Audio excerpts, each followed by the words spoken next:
All right, sorry about that. If you guys saw the first attempt at going live, my mic wasn't set up and basically it wasn't working. I didn't want to go off of the built-in body mic or whatever it's called. You guys know what I mean. So I got the nice mic on so you guys can actually hear me. I wanted to go live. I don't know how regular I'm going to make this. Maybe I can do a Monday, Wednesday, Friday thing.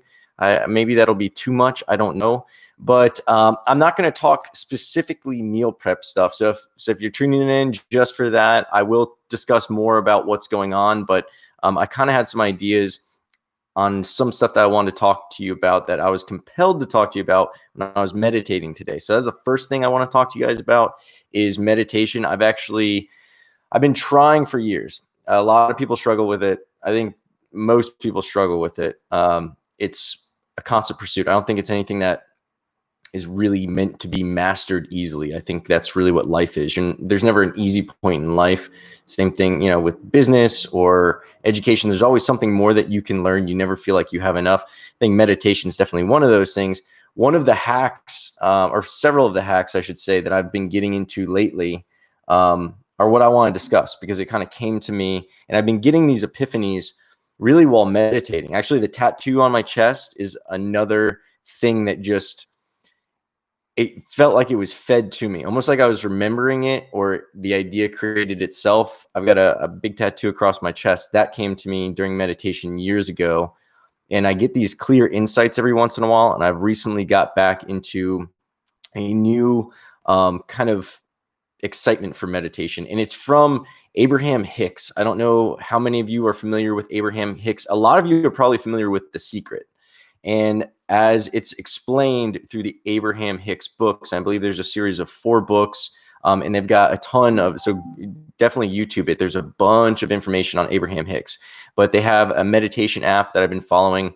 I've been getting some great results with it, playing around with my breathing, and I've learned so much. I don't know how much I'm going to be able to fit into this, so maybe I'll do an episode, but I'm very excited about what I've been able to tap into because I feel like my meditations have definitely been better after Abraham Hicks. And I've been studying meditation for a while, very much into Eckhart Tolle and Buddhism. Actually, the theme of my chess piece is actually very much Buddhism based. And that was a big point in my life. I was getting into Buddhism thanks to my previous education with Eckhart Tolle.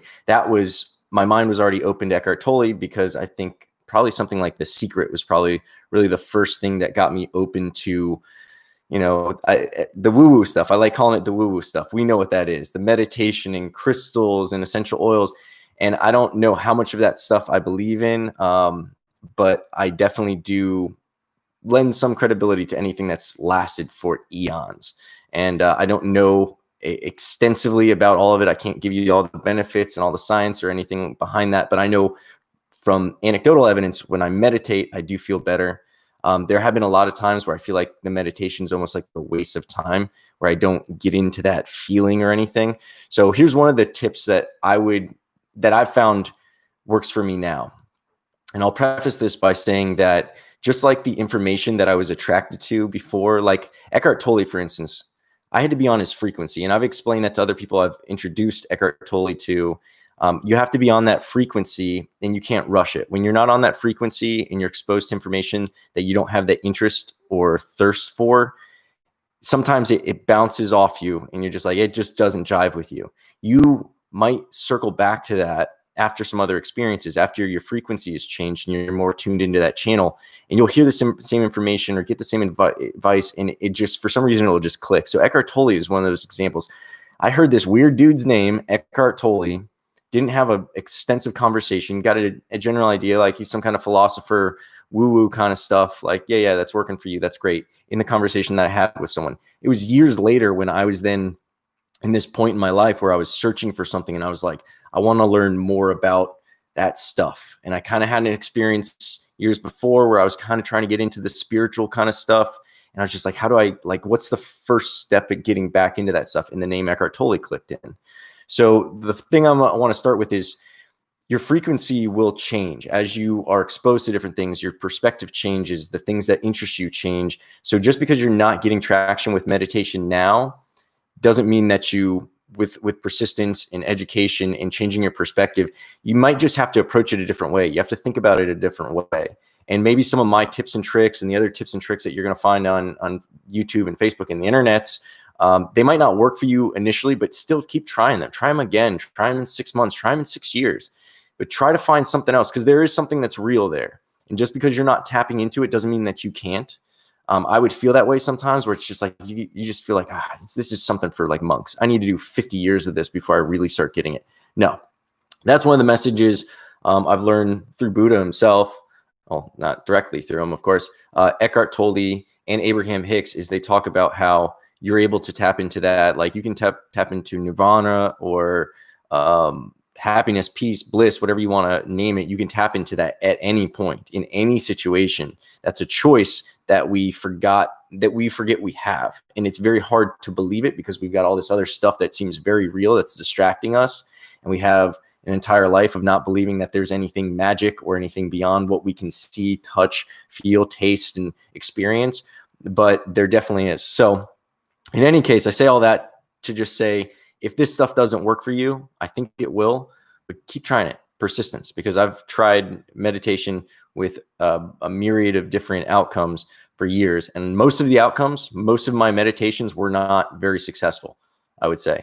So the stuff that I've been doing now, I know I keep on like telling you all this other stuff before I get to it. So one of the things is not rushing it and not forcing it. So what I mean by that is I was like, okay, well, if I build up to meditating for an hour, I don't know how long it takes to get to nirvana or anything, but if I meditate for an hour a day, after 7 days, I've got more meditation done than the guy who meditates for 20 minutes a day. So I was trying to build up to an hour. Actually, when I got this chess piece, I was at like a half hour, and I was trying to build up to an hour. I don't think I've ever meditated what I would call successfully for an hour. But then I also changed my definition of success. Like I felt like I had to be in this like out of thought kind of space where there was just no words or anything. Now with Abraham Hicks, what I'm learning, and some stuff, and this isn't stuff I haven't heard before, but now it's starting to make more sense. Like I've heard Eckhart Tolle in different meditation apps, like Mindful, man, what's that meditation app? I'll know it as soon as I get off the air, I'm sure.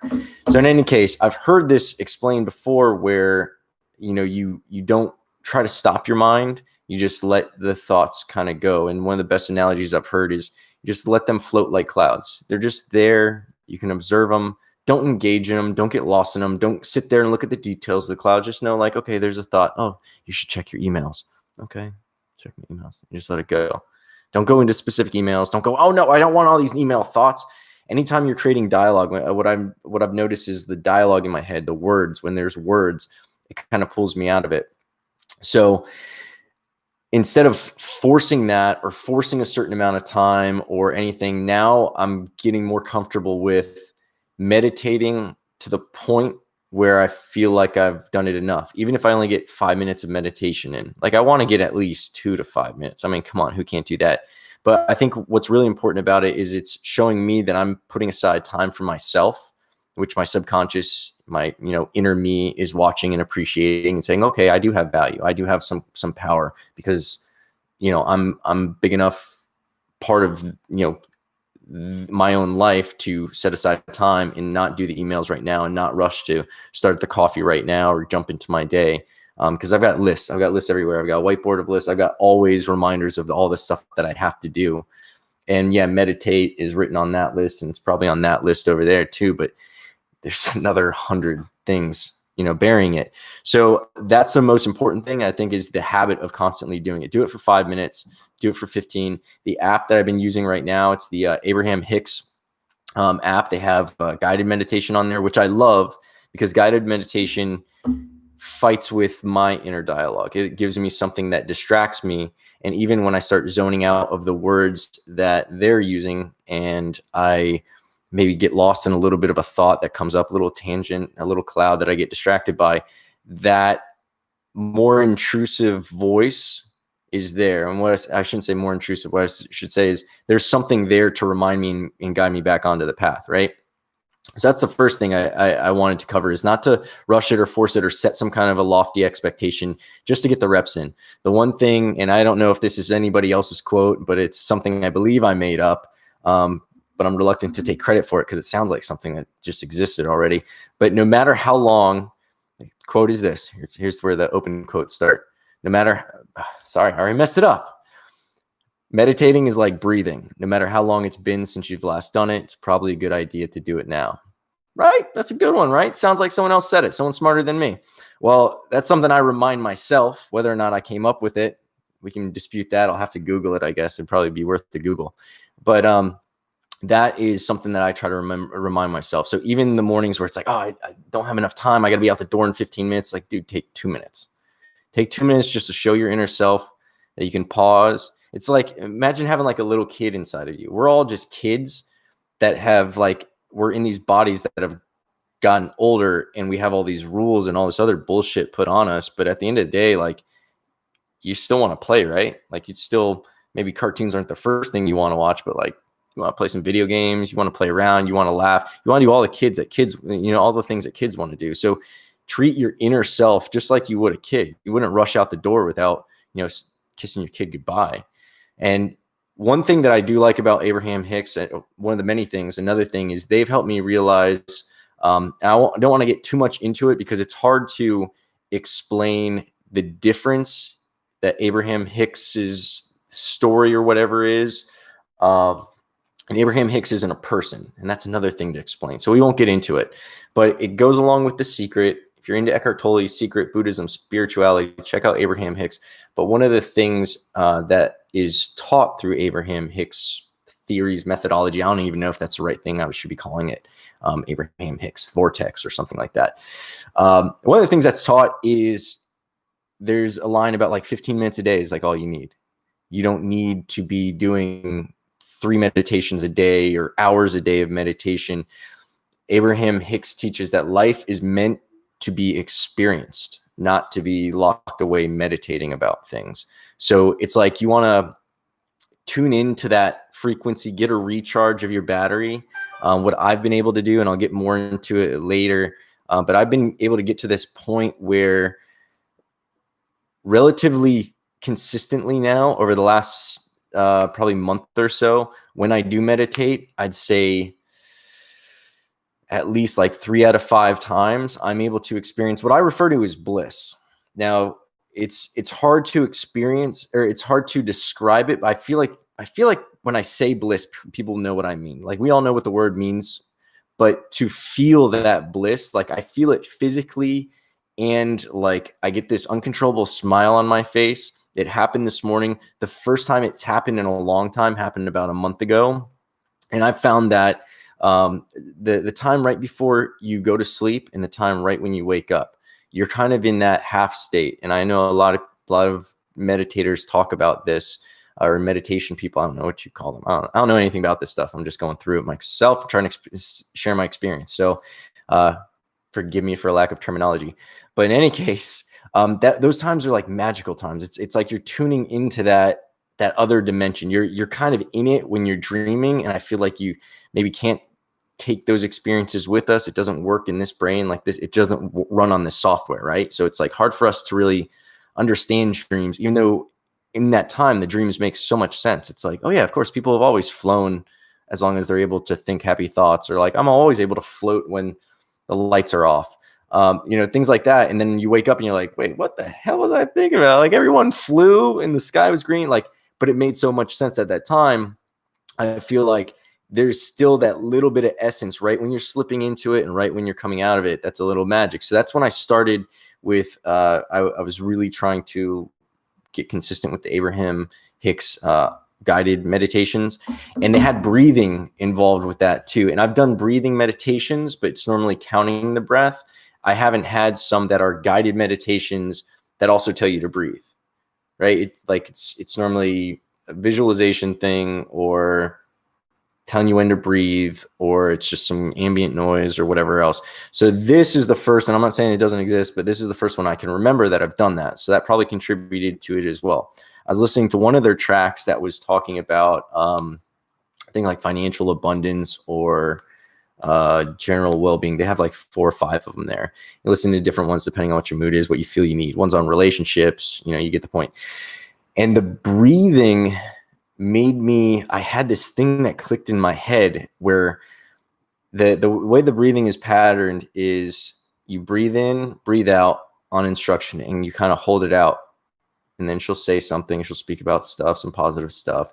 Then breathe in, breathe out. And she'll say stuff. And I visualize it like bars of like a song where it's like you've got, was it a verse on the bar, and then it resets again. And it's like, so let's say it's like an 8 count or whatever on a bar, and then it's another 8 count, and it's another 8 count. Well, some of them she skips telling you to breathe in and breathe out. So you might go 2 of these counts, 2 of these measures, 2 of these bars, whatever you want to call them, without breathing in again.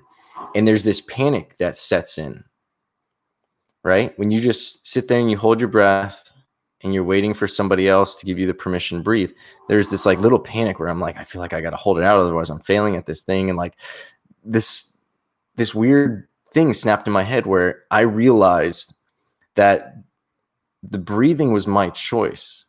I'm creating this panic in my own mind based on something that I have complete control over. That's such an illogical thing, but my body and my mind were still responding to something that was not threatening. Like there was no thought in my head where like, I'm going to die if I don't take a breath in right now. I knew it was coming. Like I knew with certainty that I've listened to this track before. I knew with certainty that she was going to let me breathe again, to instruct me to breathe again. I knew with certainty that I had full control over it. I knew with certainty that I wasn't in any risk, but still your body responds. And I'd feel like the tenseness in my arms, in my chest, in my abdomen, my whole thorax or whatever I think thorax is just a bug term. So sorry, I'm not a bug. My whole core, everything would feel this tenseness in my throat. It felt like a knot in here in my chest, like something would ache. And I'd take that breath and I'd get that sense of relief. And I think it was when I was taking that breath and that sense of relief, that's when the bliss hit me. Like, and that's all I'll describe is the bliss. It felt like the knowledge was in my head right away. Like that whole explanation, and it even went deeper than that, hit my head. And you know what? The track was about money, because I remember paralleling it immediately, like all in one instant, hit with bliss, hit with this realization, this lesson that just like my ability to hold my breath or take a breath in and knowing with that certainty that the breath was coming, like panicking on money, which is what the track was about. It wasn't about panicking on money, but it was just like abundance and how there's an endless amount of stuff in the world. There's always more money to be had. There's always more things to be had. There's so much. There's no need to want and worry about things. It's the same thing as like wondering where your next check is coming from, or like panicking about what you're going to do 6 months down the road, or 6 years down the road, or decades down the road. And that parallel of saying like, it's coming. Even you're panicking now because of money, or business isn't growing fast enough, or you're worried about what you have to learn or what you have to do. You're panicking for whatever reason. That taught me that it reminded me, we all know this on some level, but to really know it down to our core, that's what I felt that night. And I'm going on a long tangent about that one experience, but that has been what I've been able to tap back into since then. The first time I was able to recreate it was the next morning when I was more awake, and that kind of made me feel like, full disclosure, I smoke a little weed before I go to bed. So I was also thinking, okay, maybe like I wasn't like crazy high. I was just relaxed. But I was like, in the morning, I was like, maybe that like contributed to it. And maybe like some hypoxia from some weird breathing, and the brain was being deprived of oxygen or something. There was like the skeptic came out where it's like, was it really as good as you thought? When it happened, I was literally giggling. I thought I was going to wake my fiance up because I was uncontrollably giggling. The smile on my face was so massive, and it was just so pure. And I was just happy to exist. I felt like I connected to something, and it was so familiar, and just felt like something that's always with me, that I'm always in, and I'm too distracted from it. It was like, this isn't something that you're going into. This is something that's already there, and you're just moving all the other bullshit out of the way and remembering that you already feel like this. You get distracted. You think that you're stressed out by this. You think that, you're angry. You think that, you're sad. But in reality, you're letting yourself get distracted by something that's not a real problem, or something that's not even an impending problem. It might seem like a problem. Eckhart Tolle says there are no problems. There's only situations you need to learn to change or accept. If you can't change it, then accept it. If you can change it, then don't accept it, change it. But if you fixate on something that you can't change, and you know you can't change it, you're causing your own problem. It's like me holding my breath, expecting that I'm going to, develop the ability to live without breathing. Like, I'm creating my own problem. Just take a breath. Like, you just accept the fact you got to breathe. Don't let the panic strike you into the sense of paralysis. So that was the best experience I've had recently. And that really sparked this. And the next day I was able to recreate it. I was like, all right, this is real. I shared it with a couple of close people, because I don't know too many people who talk about meditation openly and things like that. Not that I'm self-conscious about it, but like I said, that frequency, as I mentioned in the beginning, if they're not tuned into that frequency, I know it's just going to be like, it's like talking to me about football. I don't follow football. I don't care about football. Some guy got a new contract for a lot of money. All I'm going to say is like, wow, that's a lot of money to play a game. And I know they get hit and everything, so let's not get into that. I just don't follow football. I'm not in that frequency. Sorry, not sorry. But I also understand that with other people, they might not be as tuned into meditation. They might not be interested in it. I did talk with some of my friends. One of them, my buddy Dash, also known as Swolenormous. If you're not aware of Swolenormous, check out Swolenormous podcast. He's got a website, and he's got a massive YouTube following, like I think over 100,000 people. He is a regular meditator, so he and I were talking about that, and I think we're going to talk about it. He's going to have me on his podcast. Let me take a drink.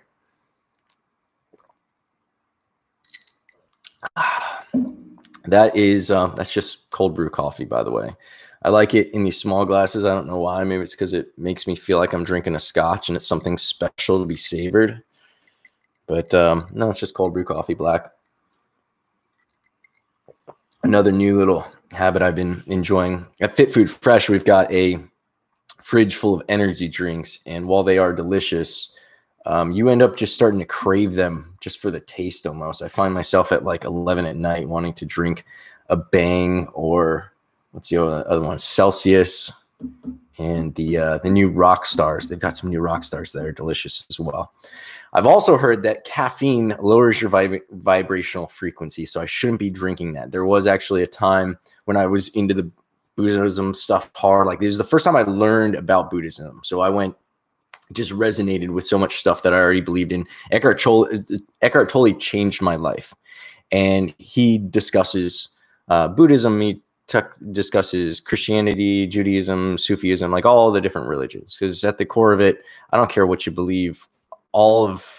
Most of them, aside from, the spaghetti god stuff, most of them are built on the same principles. So we're all just telling each other different superficial stories to explain the same basic principles of life: is do good, be good, don't be bad. It's like, it's all just stuff on top of that. And there's different stories and different perspectives.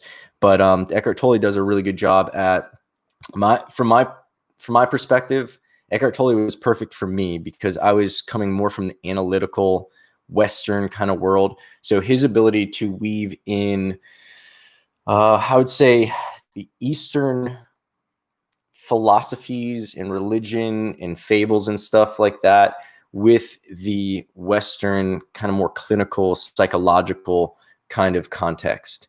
So it was good because it brought me in kind of like a Venn diagram. It took a bit of what I already knew, and then a bit of stuff I didn't know and I was probably not really interested in learning about, but then it found the common ground and brought me in. Actually, I got a Venn diagram in this piece. All this stuff comes together. Circle. It's a circle. So Eckhart Tolle led to Buddhism. Buddhism led to a lot of other amazing things. Buddhism isn't a religion from what I understand. I don't take it as a religion. I believe Buddha even said it wasn't a religion. It's a philosophy. So it works great with, if you're a Christian, look into Buddhism. It's all the same stuff. Buddha and Jesus would have been bros, I assure you. But in any case, that stuff has provided a foundation of experiences and information that has allowed me to, find a deeper fascination in this stuff, start achieving some more success. And I had I should tell you about the meditation I had today. So I've had those two that I took a very long time to talk to you about, the one at night, the one the next morning. I've had several since. And before I get into that, actually, the one this morning, the new thing that I started getting into is that word bliss. I've started trying to make that a trigger word where I can now use that if I'm out in the world to kind of tap in and recenter myself. And I didn't really learn this from any one person. I've studied neurolinguistic programming, years ago. So it's really from that kind of stuff. And I'm sure you guys are probably familiar with the concept of a trigger word. It's something that reminds you of a certain thing.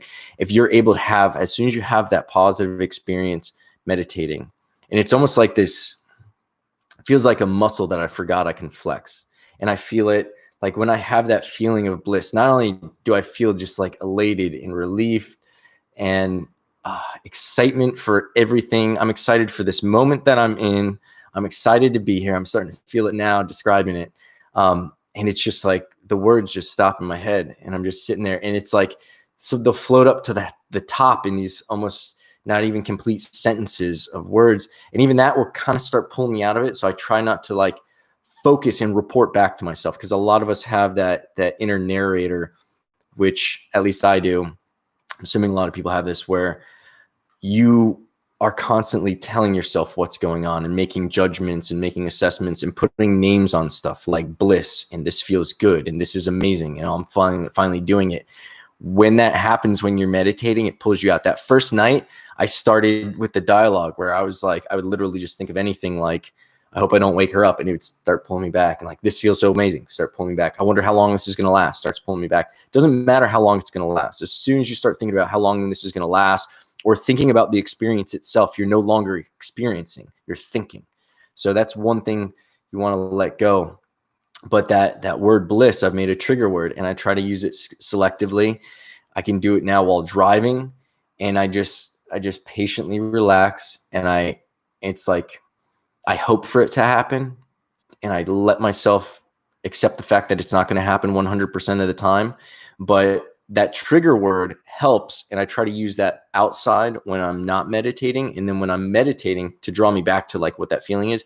But then when I'm meditating, one of the few words I'll allow myself to use with intention when I feel it's the right time, when I achieve that meditative state and I feel that feeling of bliss, then I will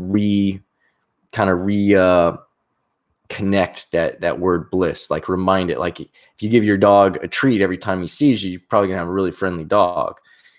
It's like, that's what I'm doing. Like I get to that point where like I'm happy, I'm feeling good. I want to have that correlation that was that Pavlov. I want to have that Pavlovian connection with bliss and this reaction. Now your brain, if you have them engaging like that, firing like that simultaneously, it'll start making a correlation, and it doesn't necessarily have to be this one before that one.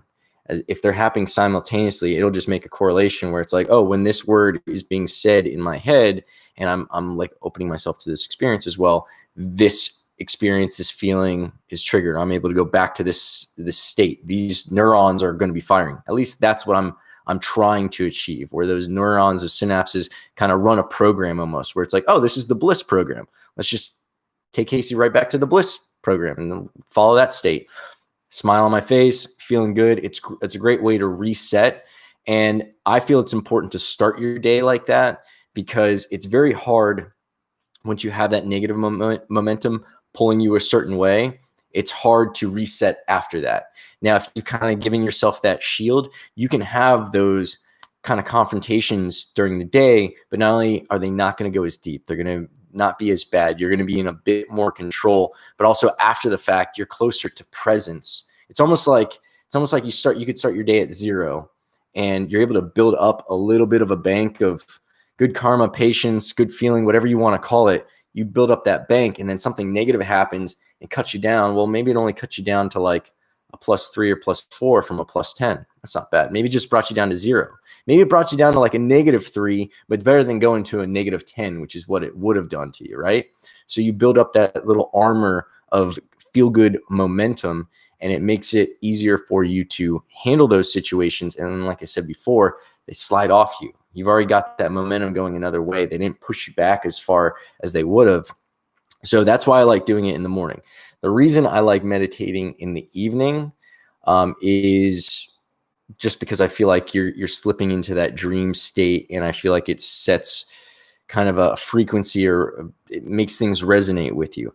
What also is awesome about this, and this morning, the long tangent so far has been to get to the experience that I had this morning that gave me this epiphany. Not only did I feel the urge to share this with you guys immediately and tell them, like, it was like, tell them about bliss, tell them about, your 15-minute meditations now. Like I said, I was striving for an hour before. I'm getting more out of 15 minutes, and 15 minutes is what the track plays, the guided meditation that I'm listening to.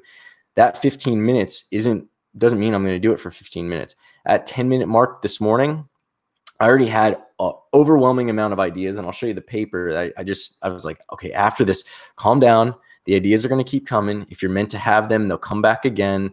Finish the meditation, like, feel good. So I did it for like probably 10, 12 minutes.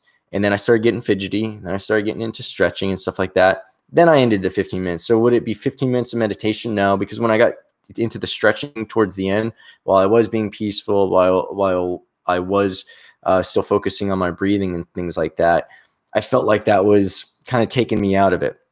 That's fine. I had the experience that I wanted. I connected. I got that reminder of that feel good feeling. I got what I needed out of it. I got a crazy amount of ideas. And that's another thing that Abraham Hicks talks about that is, I don't want to say unique to them, but I haven't seen it mentioned a lot of other places, where they talk about kind of going into your meditation with a question, or I don't want to say problem because that's such a word. But yeah, something that needs to be solved, or some bit of information that you need to have, or a decision that you're uncertain on making, and you'll come back with answers. So I've had some questions about what I want to do with my channel, for instance. The meal prep stuff I love. I want to keep doing that. I've been wanting to talk about other stuff, and I've been reluctant because it's not meal prep stuff. Like this meditation stuff, as I mentioned in the beginning, the way I feel it is, like, I want to talk about stuff that interests me. I think it would also be beneficial to people who are on any journey, meal prep, business, growing it, starting it, or otherwise. I think stoicism and meditation and philosophy and all these things are part of being better at being a human. And as an entrepreneur in any business, you have to perform at a higher level of humanness, right? You have to be better than the average person, because now you're better than the average person. You should be better at knowing yourself and handling yourself than the average person. That's what I should say. Because as an entrepreneur, I feel like being an entrepreneur is just life with the volume and the speed turned up. Your problems, they're the same themes of problems. They're just bigger. The bills are bigger. The dollar amounts are bigger. You have more people who you have to interact with. You have all of these employees. Food Fresh has just short of 50 employees. My last company had, I think we topped out at like somewhere around 50. If it wasn't 50, it was like 47 or something. But that's a lot of people. All those people, everybody you meet on this planet has their own problems. I don't care how much money they have, how happy they look.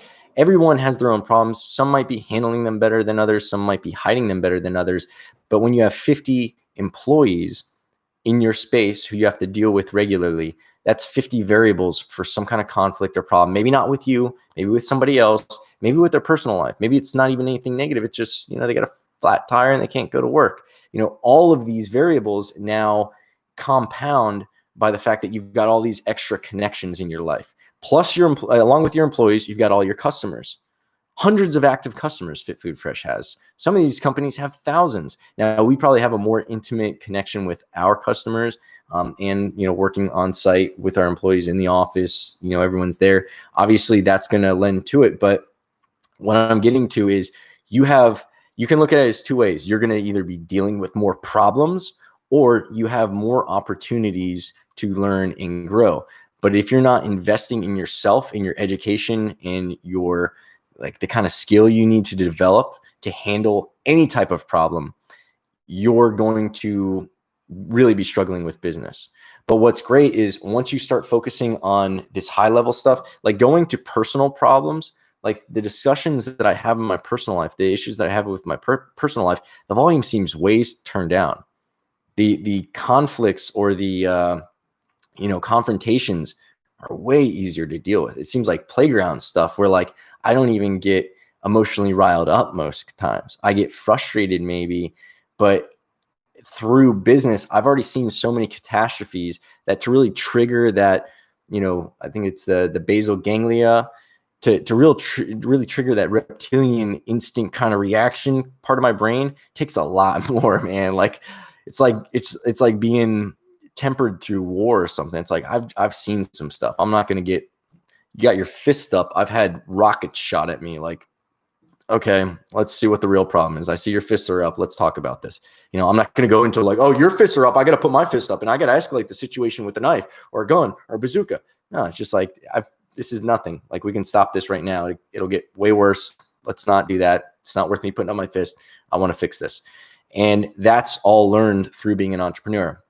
So I say that to say all the meditation stuff, all the habit stuff, all the other stuff that I'm very fascinated with in my own life that I put a lot of time into learning. That's what I want to share along with how to advertise. But that's also common with any business. Specific stuff to the meal prep stuff, that's also going to be coming here. But if you just want the meal prep stuff and nothing else, channel would be a good place to stay tuned because I will have meal prep stuff coming out. I think I'm maybe going to try to bifurcate it and have a separate channel.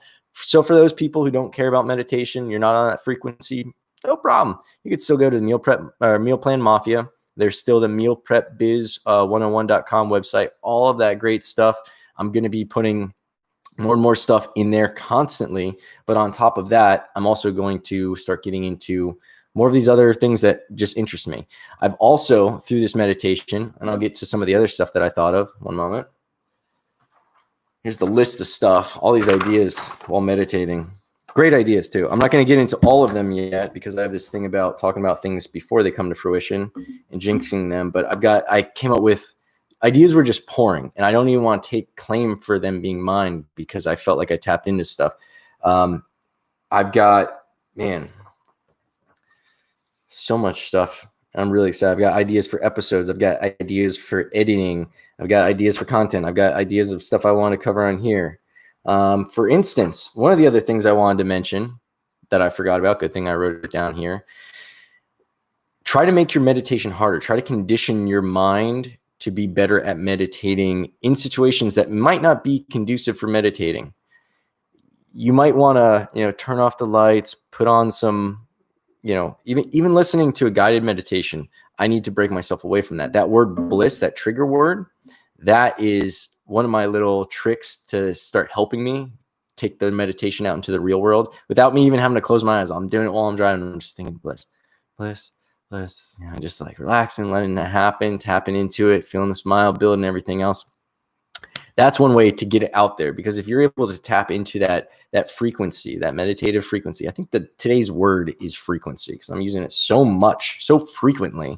But if you're able to tap into that in the outside world, then you've got a little bit of a superpower. If you're trying to condition your meditation to be done in an ideal situation where it's a certain time of day, you got the candles lit, you got a guided meditation on, or you've got some music playing, you got the lights down. I was doing it with a sleeping mask at one point because it was too bright.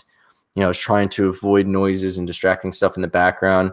That's exact the opposite of what you want to do, because you don't want to only be able to perform. It's like LeBron James only shooting free throw shots in a silent basketball court.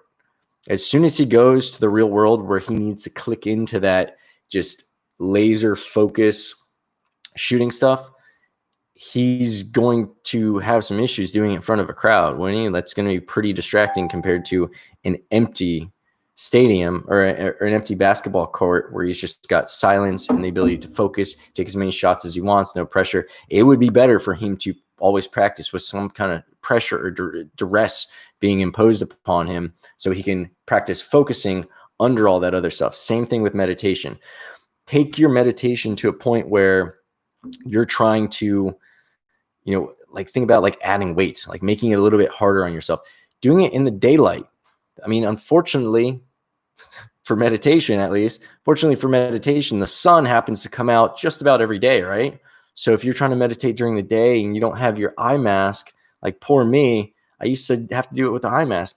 And then I just realized I don't want to have condition to that, because I'm not going to bring my eye mask to work. I want to be able to like sit at my desk. I don't have to have, the perfect situation set up, because it's going to be few and far between that I'm going to have that perfect situation in the ideal amount of time, and the peace and the quiet and everything else. Even in my own apartment, I can't control how much noise I hear from passing cars and neighbors' dogs barking or whatever might happen. A chime goes off randomly, little, we got alerts going on all the time. All those things can come up. And if you're able to, just breathe through, let them happen. One of the apps I used to use, what was it? Is it mindfulness? Man, I'm sure, like I said, I'm gonna remember it. You guys know it's the big one that's out. Anyway, one of the things that they discuss in their guided meditations is accepting the sound that's outside, just allowing it. Just, it's there, notice it, tune into it, know it's there, expect it, and then like come back to here and just let it go. Just accept that it's there. Accept that the AC turned on, that the washing machine's on, that a truck drove by, and then go back. Accept that a thought popped up. Like I said before, they're the ones who also use the analogy of clouds passing by. Accept it, observe it, see it, let it go. You don't have to try to stop it. You don't have to add any dialogue to it or about it. And that's the idea. Like I said, conditioning yourself. So once you get to the point where, okay, I can reach that state at in full light without my eye guard on, then only meditate at that level. Only meditate where it's noisy. I've seen one of my buddies, he's actually a yogi, and I've seen recently he's posting all these pictures of him meditating in these roles, probably some older video, but he has this video of him, speed frame video of him meditating on some boardwalk where there's just people walking by, and he's just like sitting down, in full lotus, meditating, shirt off, and his mala on and everything. He's just looking like the weird guy, but he doesn't care about anybody. He's at peace. People are walking by, almost tripping over him. He's off to the side, but people are getting really close to him. And I don't know if I'd be able to do that, to be honest. I had to work up to being able to meditate in my own office, which again is an environment that I control. So it's really not even that great of a feat, but just meditating in my own office, because people walk in and out, and I was a bit self-conscious about that. They're gonna be like, oh, my weird boss is sitting in the corner meditating. But then I got to the point where I was just like, you know what?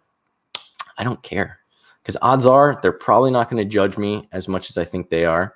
They're probably wishing that they were able to sit down and meditate in front of everybody else, but they're not that comfortable. And I eventually just got to the point where I let it go, and people would walk in and out, and then they'd start being quiet when they would do it. I'd hear them shut the door quietly, and I appreciated that, and I felt a sense of gratitude for that, instead of them interrupting me like, hey, you meditating? Like I wasn't met with the things that I thought I would be. So that was a good experience. But again, conditioning yourself to meditate anywhere. That trigger word is gold. If you can tap into that, I swear by it, because it's helped me out so many times. And there's been frustrating situations where I'm out, I'm driving, I'm not so much walking around in public due to the quarantine, but out in the real world, dealing with real world conditions and discussions and everything that's set to kind of rile you up and distract you from the peace that's already existing within you. Everything else is buried on, is put on top of that, and it's our decision to get distracted by it, right? What else we got?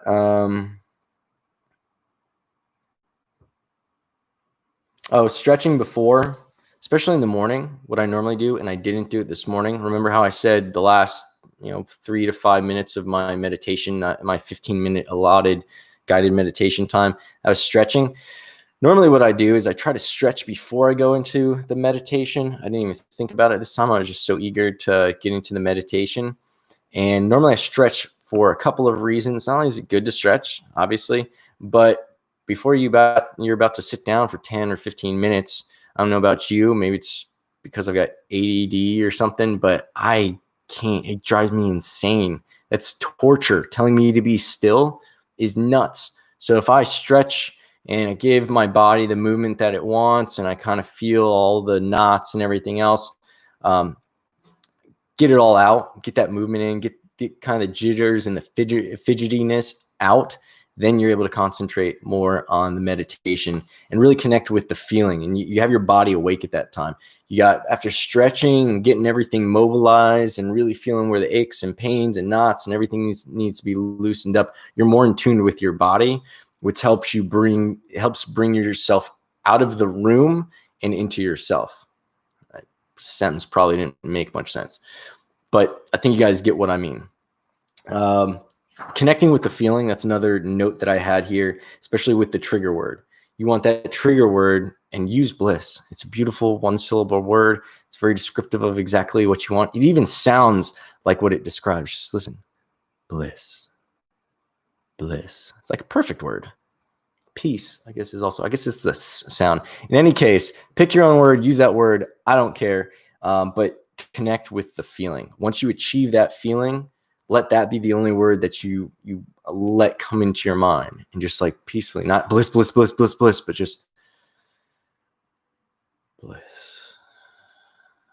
And that's kind of the feeling I would have in my inner monologue, was that just bliss.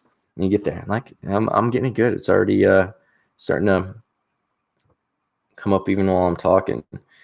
Stretching before. Stopping when you want. That's another thing. Just don't feel, if it starts feeling negative, you're like, oh, I got 5 minutes left. Like, oh, how long is this? Just stop. Just stop. I would try to fight it for a while, take a deep breath, try to let it go. But if it's becoming more resistance, you don't want to build that correlation. You don't want it to seem daunting. You don't want it to be like, oh, I got to meditate. And if I meditate, that means it's going to be a half hour or 20 minutes. You're not going to do it. You're going to do it less often. Whereas if it's like, oh, I'm just going to sit down, give me this time, this thing that's important to myself. And as long as I enjoy it, or as long as I'm getting something out of it, I'm going to continue doing it. And the moment I don't want to, I have full control to stop, just like holding your breath. I think that's a great point to end on.